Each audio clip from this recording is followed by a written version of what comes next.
नमस्कार बच्चों, आप सभी का स्वागत है आपके अपने यूट्यूब चैनल होम साइंस में, जहाँ पे आज आप सभी देखने वाले हैं MA third semester home science की क्लास।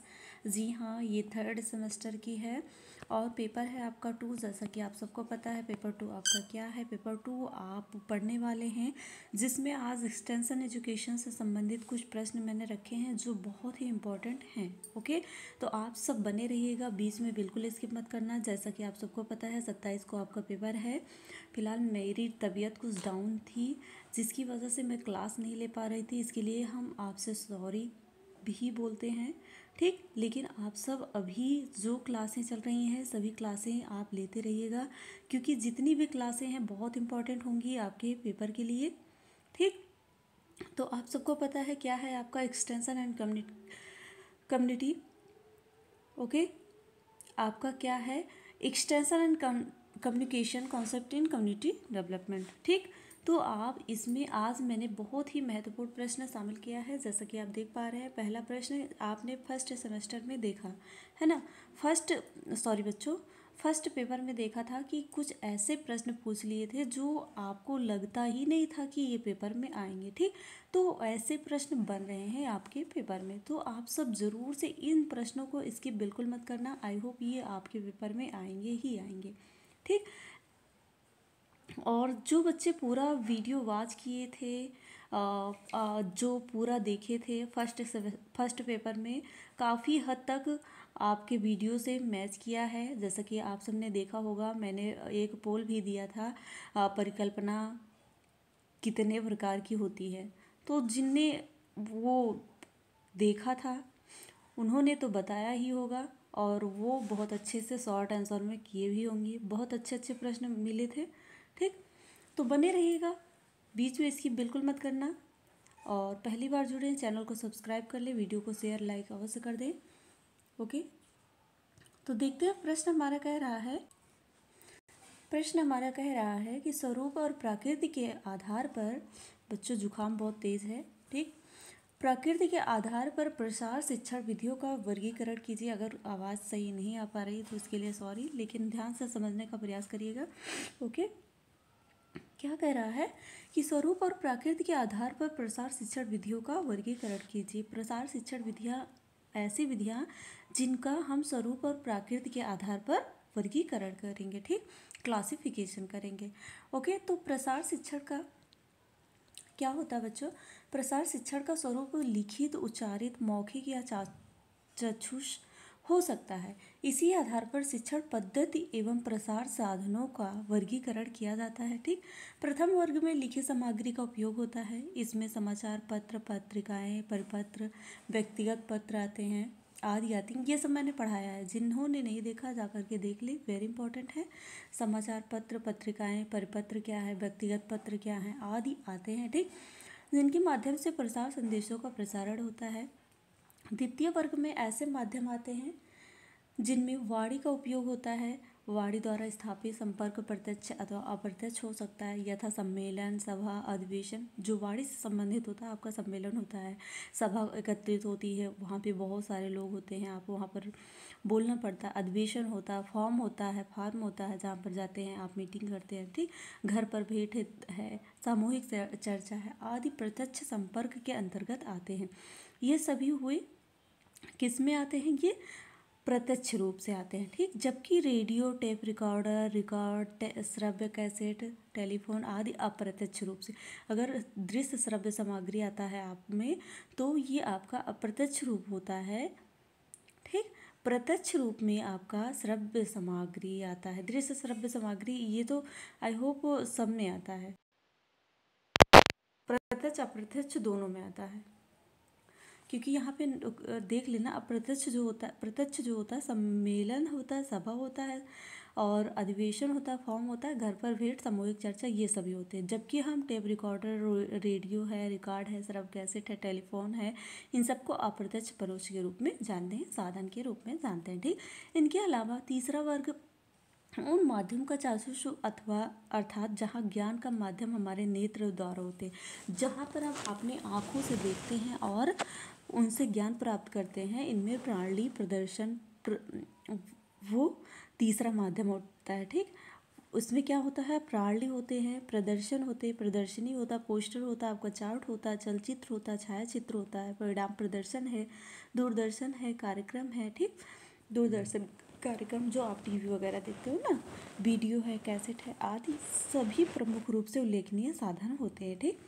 उसके बाद आइए जानते हैं स्वरूप अथवा प्रकृति के आधार पर वर्गीकरण। ये ही आप याद कर लेना, इतना ही आपके लिए कॉपी है।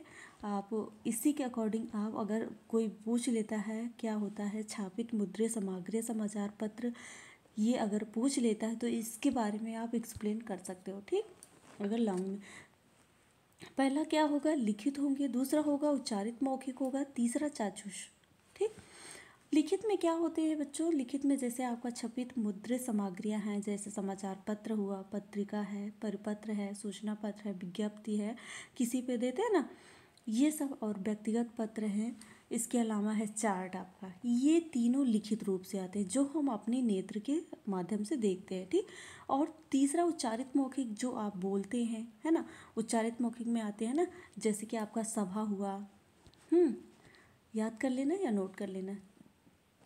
लिखित रूप से मैंने अभी बताया प्रत्यक्ष अप्रत्यक्ष, ठीक, अप्रत्यक्ष, ओके। तो डायरेक्ट इनडायरेक्ट, इसी को परोक्ष को अप्रत्यक्ष बोलते हैं, ओके, इनडायरेक्ट बोलते हैं। तो इसमें पहला आता है सभा, अधिवेशन, सम्मेलन, जिसे हम मीटिंग कहते हैं, कॉन्फ्रेंस कहते हैं, है ना, कॉन्फ्रेंस जो एक सम्मेलन होता है, एकत्र होते हैं बहुत सारे लोग, आप सबको पता होगा, ठीक। ये सब मौखिक होते हैं, ठीक। फॉर्म होता है, घर पर भेंट होता है, आप जाते हो, मीटिंग करते हो, सामूहिक चर्चा, ग्रुप डिस्कशन जो होता है ना, ये ग्रुप से संबंधित जो ग्रुप डिस्कशन है, ये आपके 4 पेपर में भी बहुत ही मायने रखता है, आपको याद रखना है, ठीक। व्याख्यान है जिसे हम लेक्चर बोलते हैं, ठीक। कार्यालय में भेंट है। और इनडायरेक्ट रूप से अगर प्रत्यक्ष अप्रत्यक्ष रूप से देखा जाए तो रेडियो है, ट्रांजिस्टर है, ठीक, रिकॉर्ड श्रव्य कैसेट है, टेलीफोन है, वार्तालाप आप मोबाइल में रिकॉर्ड कर लेते हो ना, ये सभी क्या है, उच्चारित मौखिक हैं, ठीक। चाक्षुष में क्या आता है, जिसे हम विजुअल बोलते हैं। ये 3 बातें याद रखना, रिटन, स्पोकन, विजुअल। अगर लिखित और मौखिक और विजुअल मतलब देखने युक्त, ठीक, देखने योग्य, चाक्षुष मतलब होता है। इसमें प्रदर्शनी आता है, पोस्टर होता है, चार्ट होता है, छायाचित्र होता है, प्राणी प्रदर्शन होता है, ठीक। उसके बाद परिणाम होता है, परिणाम प्रदर्शन होता है, ओके। चलचित्र होता है, टेलीविज़न है, वीडियो है, स्लाइड है, नाटक है, कठपुतली। इसका मतलब थर्ड जो आपका है विजुअल है, जिसे हम चाक्षुष बोलते हैं, ये विजुअल होता है आपका नेत्र से देखने योग्य। तो ऐसा नहीं है, उच्चारित मौखिक में भी शामिल होता है। इसमें उच्चारित मौखिक में आप रिपीट करते बोलते हो, स्पोकन आता है, ठीक, लेकिन इसमें स्पोकन का प्रयोग नहीं होता है, ठीक। तो आई होप आपको ये प्रश्न बहुत ही हेल्प करेगा। यहाँ से अगर आपके कई प्रश्न बन सकते हैं। अगर आपको रिटन, अगर आपसे पूछा जाए रिटन या लिखित प्रसार शिक्षा की लिखित सामग्रियाँ कौन कौन सी हैं, तो आ सकती, ये एक्सप्लेन कर सकते हो। उच्चारित मौखिक सामग्रियाँ क्या हैं, उच्चारित मौखिक साधन क्या है, उच्चारित मौखिक क्या है, चाक्षुष क्या है, ठीक, तो आप कर सकते हो, ओके। बहुत अच्छा प्रश्न। उसके बाद एक शॉर्ट है, बहुत लंबा नहीं है, ये भी प्रश्न याद रखना, ये बहुत इंपॉर्टेंट है। वैसे तो ये सबको पता होता है, फिलहाल आपके सिलेबस में है, याद कर लेना, ठीक।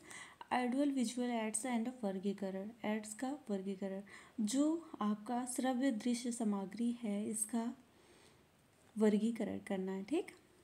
पहला श्रव्य सहायक सामग्री कौन कौन सी, आइडियोस एड जिसे हम बोलते हैं, आइडियोस एड्स, ऐसे साधन जिनको सुनकर सहायता प्राप्त की जा सकती है, ऑडियो एड्स कहते हैं। इसे हम श्रव्य सहायक कहते हैं, श्रव्य मीन सुनना होता है, ठीक। इनमें फोनोग्राफ, रेडियो और टेप रिकॉर्डर जैसे उपकरण शामिल हैं। ध्वनि का उपयोग करके श्रवण सहायक साधन प्रभावी ढंग से जानकारी प्रदान कर सकते हैं और छात्रों के सुनने के कौशल को बढ़ाने में सहायक होते हैं, ठीक।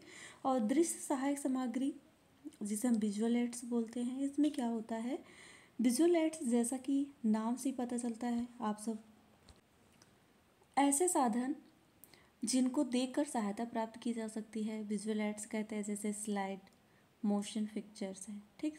स्लाइड मोशन पिक्चर्स होते हैं बहुत इंपॉर्टेंट है आपके एजुकेशन में।